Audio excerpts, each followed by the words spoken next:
Hello friends, আজকে আমি তোমাদের সঙ্গে একটা ছোট মিনি ব্লগ শেয়ার করব। আর ভিডিওটা যেহেতু অনেকদিন থেকে গ্যালারিতে পড়ে রয়েছে, আমি শেয়ার করতে পারছিলাম না সময়ের অভাবে। আর আজকে আমি বন্ধুরা আমার গ্রামের আঞ্চলিক ভাষায় তোমাদেরকে এটা বলে শোনাবো। তো আমি বলছি, আমরা গেছিলাম গঙ্গায় স্নান করবে। এই যে গঙ্গায় স্নান করবে যাই আমরা মেলায় ঢুকেছি। কেবি লাগতেছে, দেখো কত সুন্দর সব কিছু বইছে।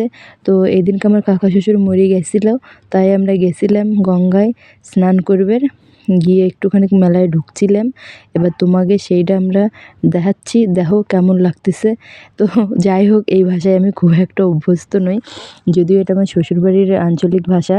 আমি হাজার চেষ্টা করেও ভালো ওদের মতো বলতে পারি না, আমার হয় না ওদের মতন। আর দেখো বন্ধুরা, মেলায় ঢুকেছি, কত সুন্দর দৃশ্য। তো তোমাদেরকে কেমন লেগেছে প্লিজ তোমরা জানিও। আর আমার আঞ্চলিক ভাষা যদি তোমাদের ভালো লাগে প্লিজ তোমরা বলো, তাহলে এই ভাষায় ভিডিও করব।